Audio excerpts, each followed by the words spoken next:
What is up, y'all? So it is day 2 in the garage of me finishing these wheels. I have some friends coming over today, one of which is here already.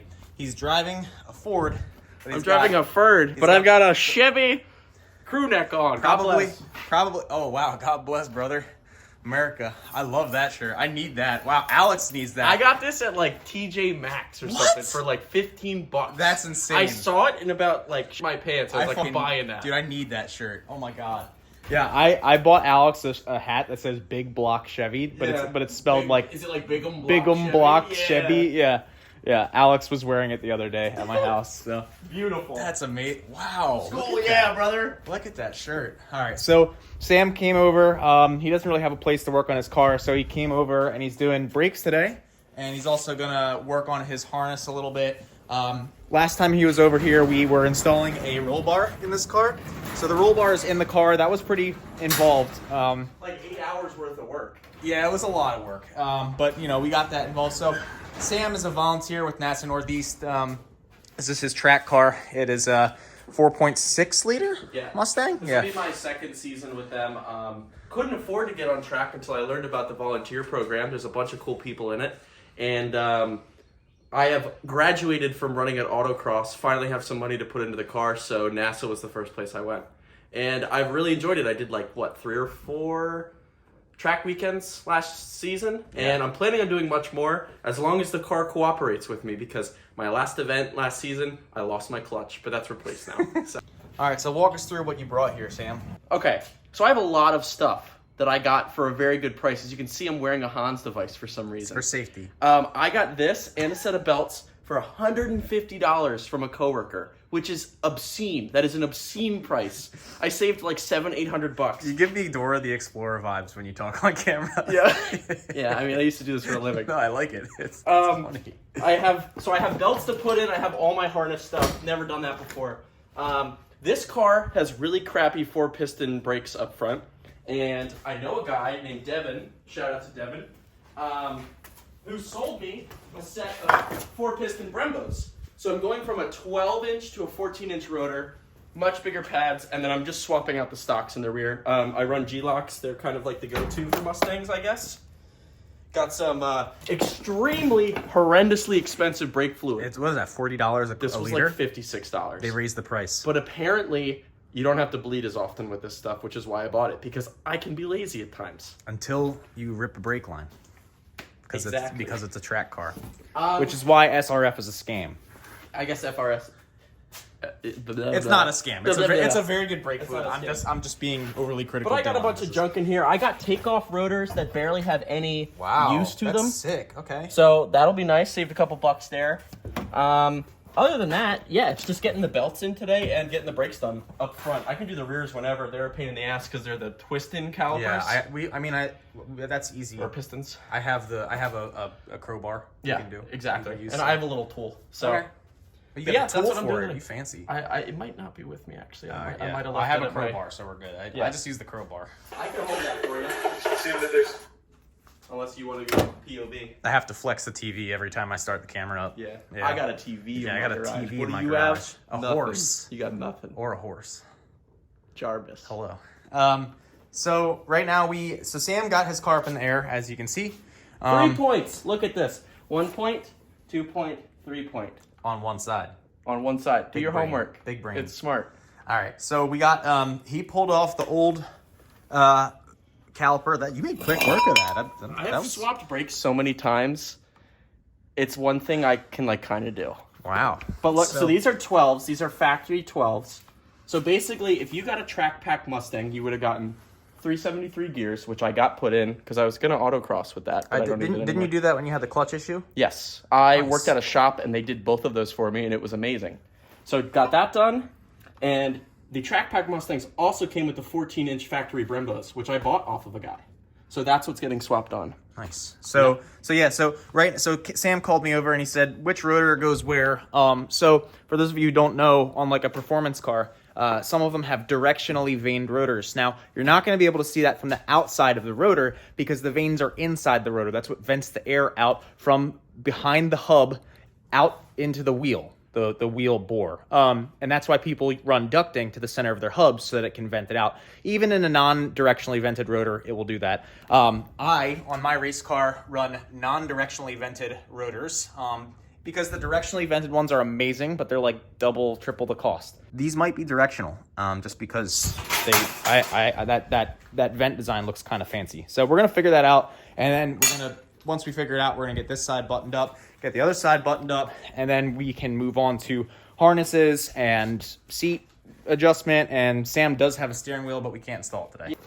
All right, we're back, and we've got some engineering information here for you. So essentially, when you have a vent inside of a rotor, the blades inside of the rotor are functioning like a turbine blade. So you would expect to see like a wing profile, which is like a teardrop shape. And that teardrop shape, if it were a directionally vaned rotor, would be shaped like a wing, like the side profile of a wing. But when I'm looking in here, there are several stages of vents, and that's why I was concerned that maybe this is a directionally vented rotor. But if I look inside of here, and you're not going to be able to get this on camera, but it looks like the vents are an actual teardrop shape with no profile going this way or that way. It's just a teardrop, which tells me that they might have staged vents to take advantage of a Bernoulli effect, essentially, but not necessarily directionally vaned. So it lowers the cost, because now you no longer have to build into a cast mold, one direction and another direction. Cuts the cost essentially, the time in half essentially, because you have now one mold instead of two. But it's also a little bit less efficient, but they're staged. So I think that this is non-directional, just with staged vents. Which is perfect for me. It's a mid-level, We're all about I'm gonna say that budgeting. I'm gonna say that this is not a directionally vented rotor, and that it just has staged vents. Hello. Hey, we're back, and we're trying to figure out which caliper goes on which. And I said, I think the one with the lines goes to the bottom. The one, yeah. So, oh, dick. Spoiler our fun. So, Sam was asking me, are the calipers different from side to side? To which I responded, no, because they do that for manufacturing costs, again, to keep it low, keep it cheap. Like I said before, most cars have very simple, stuff that's like mirrored side to side. So for example, those calipers on that car, the Willwoods, they are identical side to side. Now this has, so that line on the bottom acts to balance the hydraulic fluid pressure in either bank of pistons. Does it really matter? Probably not. But in theory, that could help with pad wear. So I could do something like that to my Willwoods, but I haven't, because again, not a big deal, don't really need to do it.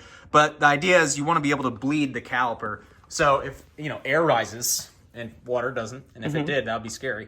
The line is also up top. This is my hook-in point for the brake fluid, correct? Yes, yeah. So, but if you look at the other caliper, you probably have that like up top too. Yeah, it's probably blocked off or something. Yeah. So these two lines are bleeding ports up here, and there's probably like a bleeding sequence. On mine, I typically do the inside then the outside. But some cars are different. Some cars give you issues with the Brembos. But yeah, so. That line on the bottom goes on the bottom, and then so Sam is going to install that. We got the rotor on here, and yeah, so we got some blue Loctite in my bucket of my ancient Tupperware container of goodies. We had some fresh dust seals installed. I got the high temp silicone ones. Those are sick. Wow. So only like $40 for a set, $50 for a set, and they were spent. I needed them regardless. Make sure. Did you press those pistons in at all? I had my buddy do it. Okay. Yeah. So whenever you're working on a racing brake setup, you have to be very careful to clean the piston not immaculately, but get all the brake dust off before you push the piston back in. The tolerances are typically a little bit tighter than a floating caliper setup that you would get on an OEM car. So if you don't, what's going to happen is you'll probably get a seal leak, and then you'll get mad about leaking fluid, but it's your fault. So yeah, before you press the pistons in, clean them real good. So. Oh yeah, Tony So is nice. officially my hero. He came here with a brand new set of Carhartt overalls, which is dope. Is that elastic? Yeah. So Tony's got the ultimate Carhartts, and he also came in with a hot dog from 7-Eleven. That's his go-to. That's why I come here. He loves. Because my wife won't let me get big bites at home. There's no reason why you would come to Jersey except for 7-Eleven hot dogs. Got a Bahama Mama and a big bite with chili and cheese. So Sam is over here. He's got everything pretty much buttoned up. I'm close. I'm not there yet. All right. Why did you have to ruin my thunder like that? I'm just being honest. Hello. So we got this rotor on. We got the caliper on. He's putting the brake pads in. Then we got to get the brake line on. And we're gonna do it the other side. Then we're gonna be able to bleed this thing. Yes, sir. All right. So Sam. So we got the lines hooked up onto the brake caliper. There was a little bit of confusion because we were worried about whether it was using an NPT fitting, whether it was using a regular straight fitting with no cone to it, no conical shape. And Sam figured it out, put it on the bottom. The brake line is on. It seems like it's going to work. So what I told Sam to do was to get in the car with his beautiful smile. And that was weird. And turn the wheel left and right just to make sure that the line doesn't bind up, since this line is technically for a non-track pack Mustang. So turn it to the left first. All the way. You're good. Yeah, that's fine. All right, so go right now. Yeah, this is more than fine. Yeah. That's full lock? That's full lock. Yeah, you're golden. That's perfect. Beautiful. Wow. POV, I'm holding the phone this time around. Yeah, those things are cool, huh? Crazy. All right, so we've got, I guess you'd call them dowel pins installed. They tap through in the back. Line is connected. I went lock to lock. Everything checks out. So I am going to move on to the other side, probably do it in half the time now that I maybe know what I'm doing. And then we'll bleed them. All right, Sam, what you got going on here? So there's this really cool thing that happens to me and probably most other people where if you do something once, you're probably better at it the second time around. Nah, I get worse. Well, some of us are troubled, more troubled than others. If there's anything we've established on this channel, it's that I am troubled. So. As we all are.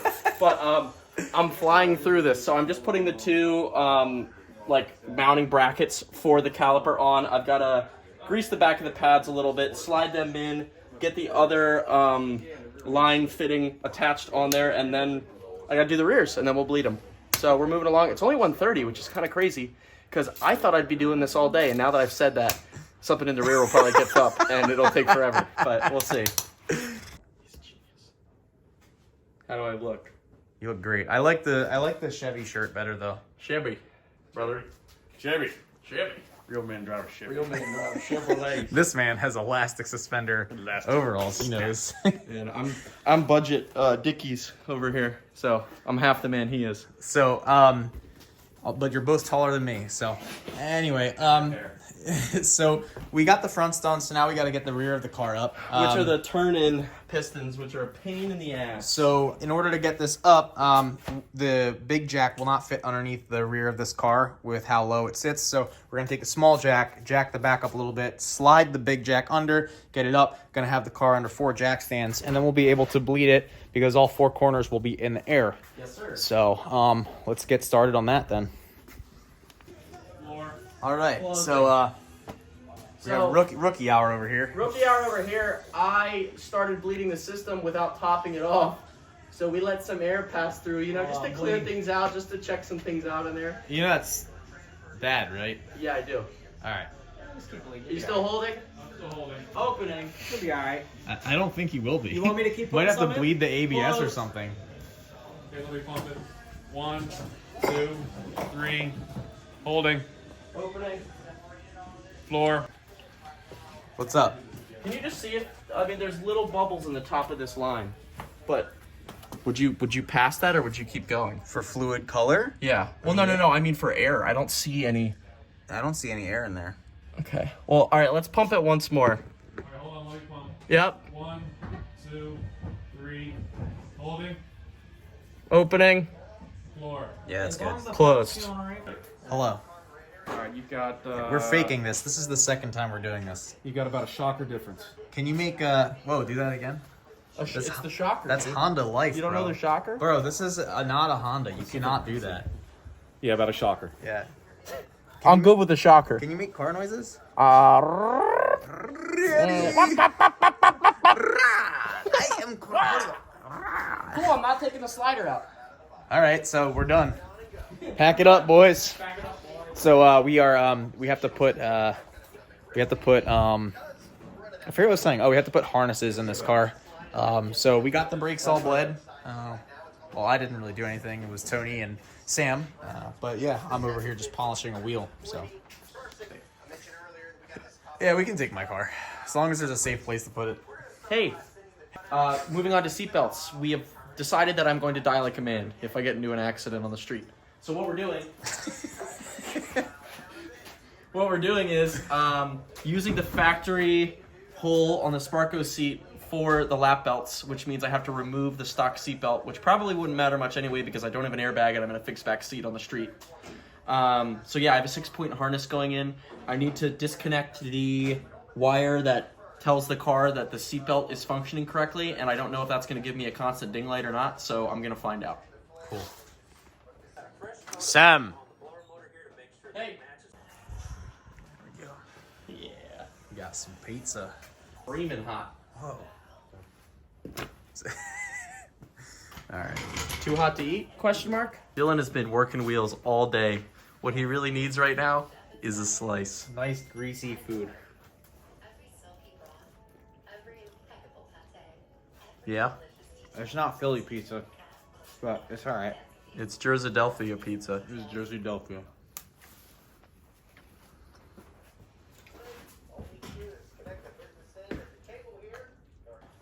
All right, so right now we are in the process of trying to get the harnesses on the Mustang. We did bleed the brakes and everything went well.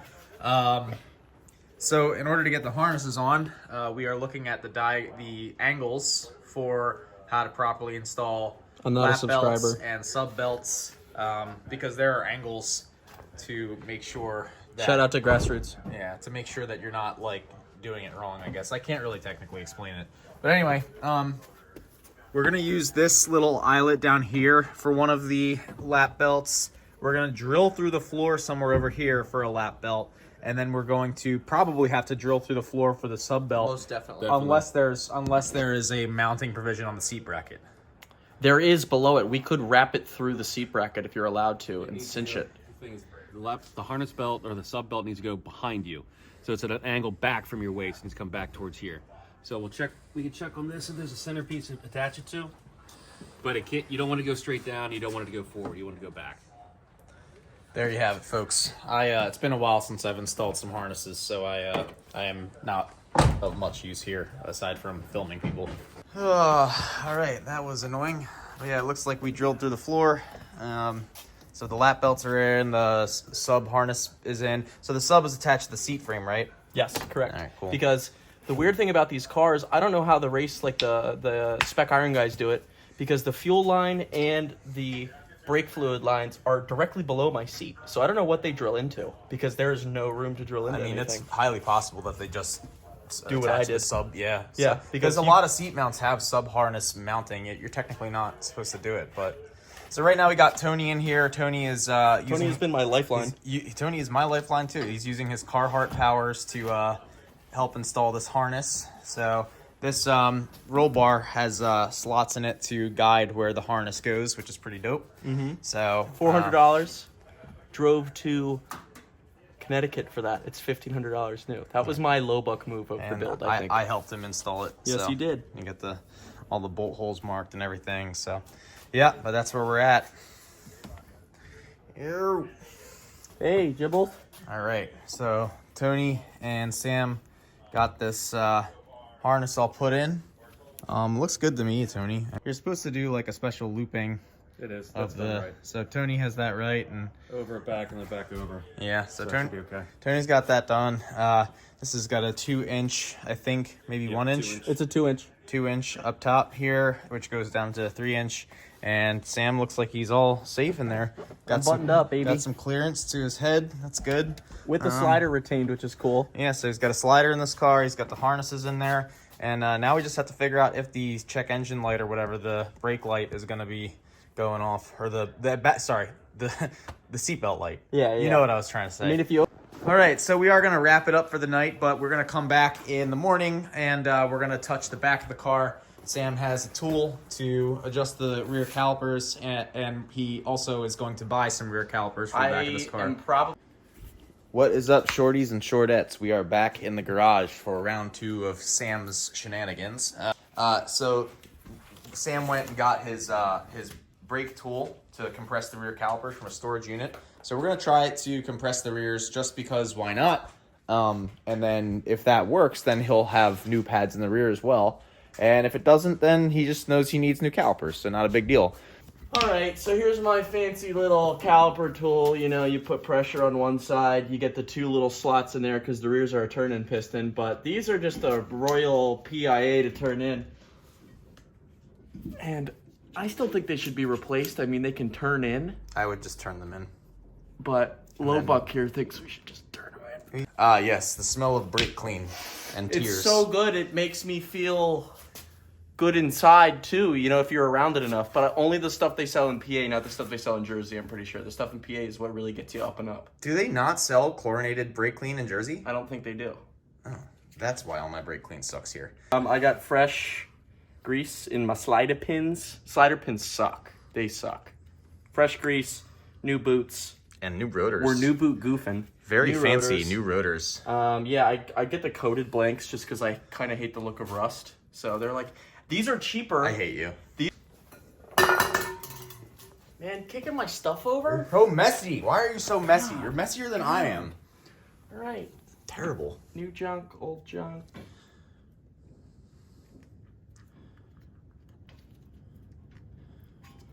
Make sure the bottom one is also clearing. Yeah. So, we got big brakes on there, boys. Big breaks. Crazy. It's crazy to see there's no gaps in here. Before they were these small little things, and now they're not. And I'm going 4-piston to 4-piston still, but like these are Brembos. They're all grown up. We went from a 12-inch to a 14. They are all grown up. I can't wait to see what they look like with my nice wheels on, because I have a set of M keys that are way cooler than these, and they're a lot lighter. So that'll be cool. Those will be on at the track. You think they'll fit? Oh yeah. They'll clear for sure. I know they will. It looks great. Yeah, man.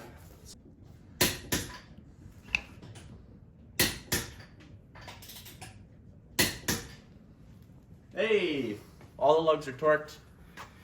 Everything looks good. We're gonna go for a little drive around the block, figure out where I can bed these pads in.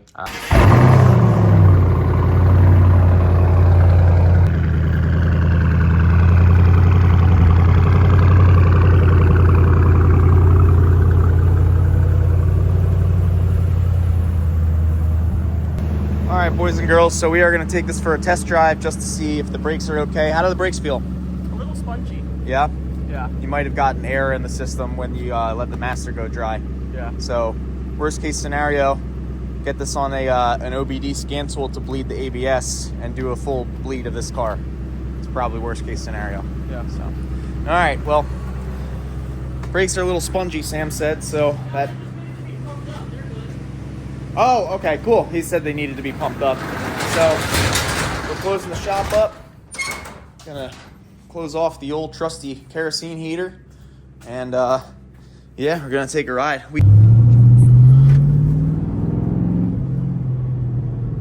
Is there a pedal? Yes, there is a pedal. It stops. It does stop. Yeah, I mean, the pedal's a little Spongy? spongy. But is that because of the new pads and all the rotors all the way around? No, usually it'll be stiffer with a fixed brake caliper, but I think when you got, there you go, the seatbelt noise. But it went away. Did it? See if it comes back. Oh no, it's not the seatbelt noise, it's my traction control and my stability control just went off because of this. It wasn't the seatbelt. Wait, the traction control and the stability go off because you have no steering wheel or you have no airbag? No, because of the steering wheel, from something in the steering wheel. That's weird. Yeah. Oh, you know what? You probably have a steering wheel sensor that's bad. Like a steering sensor. Well, I took it off Oh. to put the aftermarket wheel on. Oh. Fix But- that. Well, no, I should still have traction because traction control is off and stability control is off now, which is what I want anyway. Oh. So it doesn't even matter. I mean, we can... I would not do that here. But I don't understand the traction control and stability. Okay, so there's no seatbelt light, which is great. There's no ding, ding, ding. But there is a traction control and stability control lights that come on. That has to do with something in the wheel when I took the airbag out of the wheel. Some kind of sensor. You might have damaged one of the ABS sensors in the rear. Cool. Well, we got a running car, folks. So, Yep. this brake pedal's a little bit soft, Sam said, so I recommended that he cycle the ABS a couple times, however he does that, and then bleed it later. But yeah, car's running. That'll so. get done before the track day. Yeah. Obviously. So But, yeah. we're all good to go here. But thanks for watching, Jibbles, and don't be a horse. Yeah. God bless. Horse it up.